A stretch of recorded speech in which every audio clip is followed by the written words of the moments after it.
पंतप्रधान नरेंद्र मोदी यांचं इस्रायलच्या संसदेत संबोधन. दहशतवादाच्या विरोधात असलेला भारत इस्रायलच्या मागे पूर्ण विश्वासानं ठामपणे उभा. पंतप्रधान नरेंद्र मोदी.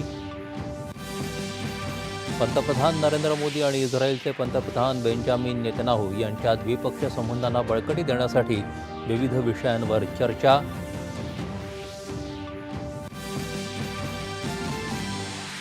पंतप्रधान नरेंद्र मोदी हे भारत इस्रायल यांच्या मैत्रीतील खरे आधारस्तंभ असून त्यांच्या कार्यकाळात भारत इस्रायल व्यापार दुप्पट, सहकार्य तिप्पट आणि सामंजस्य चौपटीनं वाढल्याचे नेतन्याहू यांचे गौरवोद्गार. बुलढाणा शेगाव इथं केंद्रीय आयुष मंत्रालयाच्या राष्ट्रीय आरोग्य मेळ्याचं राष्ट्रपतींच्या हस्ते उद्घाटन. नागरिकांच्या निकोप आरोग्यासाठी आयुष प्रणालींचं योगदान केलं अधोरेखित.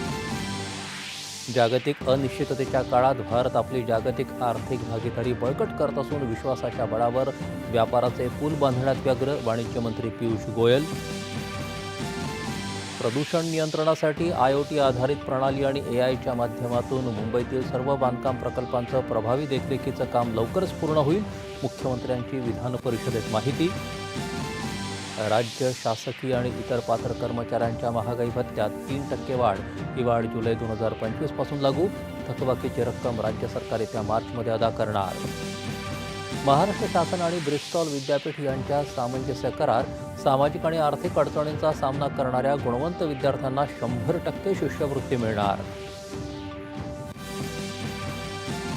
राज्यसभा निवडणुकीसाठी महाविकास आघाडीच्या वतीनं शरद पवार यांना संमतीचा उमेदवार म्हणून पाठवण्यासाठी प्रयत्नशील असून मित्रपक्षांना विनंती केल्याची सुप्रिया सुळे यांची माहिती. मुंबई महानगरपालिकेचा 80,952 कोटी रुपये आकारमानाचा अर्थसंकल्प सादर. गेल्या वर्षीच्या तुलनेत अर्थसंकल्पाच्या आकारमानात सुमारे 9.25% वाढ. आणि रिलायन्स कम्युनिकेशन्स लिमिटेडच्या बँक फसवणूक प्रकरणात उद्योजक अनिल अंबानी यांची मुंबईतली निवासी मालमत्ता ईडीकडून तात्पुरती जप्त. आतापर्यंत 15,700 कोटी रुपयांच्या मालमत्तेवर टाच. नमस्कार. 9:30